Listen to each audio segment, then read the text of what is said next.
a Cristo. Maria? Então, pastor Arilton, você está falando de santificação. Santificação é ser santo, viver a palavra de Deus. É isso que eu Certo. entendi?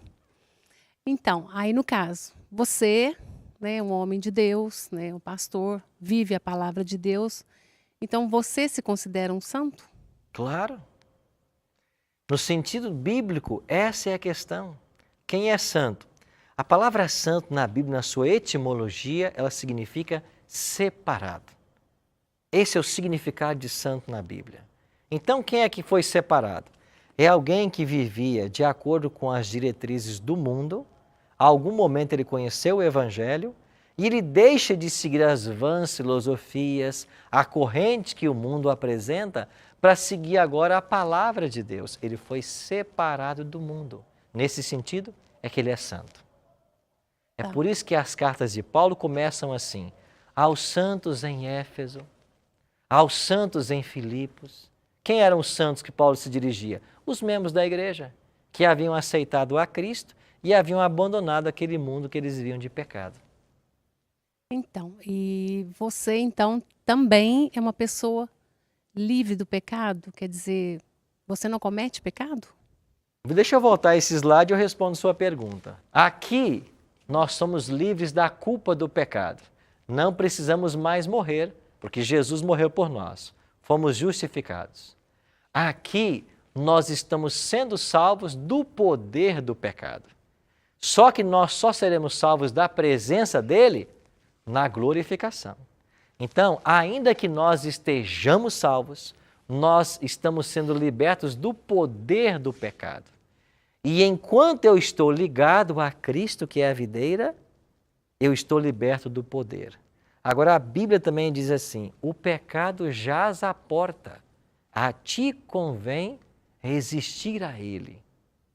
Então, todos os dias, não importa quem seja, todo ser humano é tentado. É o pecado. Nós devemos aprender uma coisa: ninguém peca na presença de Jesus. Ninguém. Toda vez que você peca, é porque você saiu de perto dele para cometer o pecado. Na presença dele, você não peca. Então, quando uma pessoa quer escolher o pecado, ela tem que sair de perto dele. Porque na presença dele, você não consegue pecar. Você quer respeitar, você quer estar bem. Assim é com Deus também. Fátima?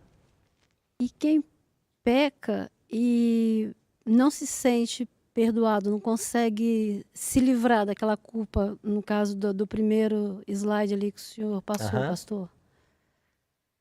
Há pessoas que cometeram pecados e você pode não se livrar desse sentimento de culpa porque talvez não passou ainda pelo verdadeiro arrependimento. É porque é o arrependimento que vai te ajudar a se livrar do sentimento de culpa. Agora, muitas pessoas também não se livram do sentimento de culpa pelo não conhecimento do Evangelho. Eu vou explicar. Quando Cristo nos perdoa, a promessa dele é o seguinte: eu vou perdoar você e vou lançar o seu pecado nas profundezas do mar e deles não mais vou me lembrar. Lembra do profeta? É isso que ele ensina. Agora, quando uma pessoa não conhece plenamente o Evangelho, ele não sabe como funciona essa questão do perdão. E ele fica preso a um ato que ele cometeu no passado e ele não se sente perdoado. Nós temos que aprender a confiar em Cristo, que nos perdoa. E quando eu entendo como funciona o perdão, que Deus nos perdoa, Deus esquece, eu também devo esquecer. Existe um texto que vai nos ajudar. Deixa eu ver se é o próximo aqui. Aqui vai nos ajudar. De quem é a obra de santificar? Santificar tem a ver com livrar da culpa, porque nós também caímos no processo de santificação. E aí Paulo diz assim: o mesmo Deus de paz vos santifique em tudo, o vosso espírito, alma e corpo sejam conservados íntegros e irrepreensíveis na vinda de nosso Senhor Jesus Cristo. Então é Deus quem nos santifica. E Ele faz essa santificação de que forma? Ele nos santifica através da obra do Espírito. É o Espírito que nos santifica todos os dias. Em João 14, verso 6, Jesus diz assim: quando viesse o Espírito Santo, Ele nos convenceria do pecado, da justiça e do juízo. É o Espírito quem nos convence. Então, se alguém não se sente perdoado, talvez porque não conhece da graça de Cristo. da capacidade e da vontade que Ele tem em perdoar. E quando a gente aprende isso, a gente começa a entender que Deus perdoa e que a gente também tem que se perdoar. E é dessa forma que o Espírito vai nos ajudando, vai nos fortalecendo diariamente nesse caminho de santidade. Paulo vai falar também sobre santificação e Paulo enfatiza algo muito interessante aqui em Romanos 12. Rogo-vos, pois, irmãos, pelas misericórdias de Deus, que apresenteis o vosso corpo por sacrifício vivo, santo e agradável a Deus, que é o vosso culto racional. Olha aí, apresentar o nosso corpo como um sacrifício santo. E não vos conformeis com este século, mas transformai-vos pela renovação da vossa mente, para que experimenteis qual seja a boa, agradável e perfeita vontade de Deus. Não se conformar com o século e passar por uma renovação da mente. Que renovação é esta? É a renovação que o Espírito opera na minha mente, quando ele vai me desligando das coisas carnais e me ligando às coisas espirituais. E isso é santificação. Alguém ilustrou santificação colocando as duas naturezas que nós temos, a carnal e a espiritual, como duas onças. E você alimenta apenas uma delas. E a outra você deixa faminta por dias. E quando aquela que não se alimenta está quase morrendo, você põe as duas para brigar. Quem vai ganhar a luta? Certamente é que se alimentou. Assim é com as nossas naturezas. Se você alimenta a natureza espiritual, ela se fortalece, a carnal enfraquece. Se você alimenta a natureza carnal, ela se fortalece, a espiritual enfraquece. O que é santidade? É viver alimentando a natureza espiritual. E como eu alimento a natureza espiritual? Lendo a palavra de Deus, frequentando a igreja, orando, ajudando as pessoas, pregando do Evangelho de Cristo, ensinando para os outros o que Jesus ensinou. E é dessa forma que eu fortaleço a natureza espiritual. Quando vem a prova, o que acontece, Maria Cida? Quando vem a prova, a natureza espiritual está forte, ela resiste à prova. E quando é que a gente cai? Quando a gente enfraquece ela, alimentando a natureza carnal. Aí eu não leio a Bíblia, eu não oro, eu não frequento a igreja, a natureza espiritual fica fraca. Quando vem a tentação, a gente cai. Mas mesmo quando a gente cai, ainda há uma promessa de perdão, de restauração. Então esse é o plano que Deus tem. É isso que a gente chama de santificação. E o segredo é ficar ligado à videira, que é Jesus Cristo. Jaqueline? O senhor falou que a frequentar a igreja nos fortalece. Qual a importância de realmente... Porque hoje em dia tem muita gente que fala, eu não frequento igreja, mas eu tô bem em casa, eu leio a Bíblia em casa, eu oro em casa. Qual a importância de realmente frequentar uma igreja para se fortalecer? Se você vai para Atos capítulo 2, assim quando começa a igreja cristã primitiva, Atos capítulo 2 vai dizer que eles estavam juntos em tudo, no comer do pão, nas orações, louvavam a Deus de casa em casa e no templo. Então havia a vida cristã em comunidade. Não só havia a vida religiosa particular, nas orações, na devoção, na leitura da Bíblia, mas havia a vida cristã coletiva. E essa vida cristã coletiva, ela se dava no templo. Então, hoje nós não temos mais o templo, hoje nós temos as igrejas. Então, a igreja é um local que deve nos reunir para estudarmos a palavra de Deus, para nos confraternizarmos como irmãos, para louvarmos a Deus. E o autor de Hebreus diz assim, não nos deixemos de congregar, como é costume de alguns. Então, o autor de Hebreus nos motiva a irmos congregar. O salmista tem vários salmos que diz, que nós devemos ir à presença de Deus com louvores, com cânticos. Então, o culto congregacional, ele está presente em toda a Bíblia. E quando na igreja você tem estudo da Bíblia, você tem momentos de oração, de confraternização, isso de fato faz-nos crescer espiritualmente. Ninguém vive o cristianismo isolado. Na Bíblia não tem cristianismo isolado. Essa ideia de ermitão, de alguém que é cristão, que quer viver isolado para ser cristão, ela não é bíblica. Não existe cristão isolado na Bíblia. O cristianismo é vivido em comunidade. E Paulo vai usar, a Bíblia usa várias figuras de linguagem para descrever essa comunidade. Paulo fala do corpo, né? Que o olho não pode dizer que é mais importante e vive sem o braço, ou o braço dizer que é mais importante e vive sem a perna, porque todos os órgãos são interdependentes. Assim é com a igreja. Todos nós somos dependentes uns dos outros. E é nessa dependência que nós nos fortalecemos espiritualmente. Maria Cida?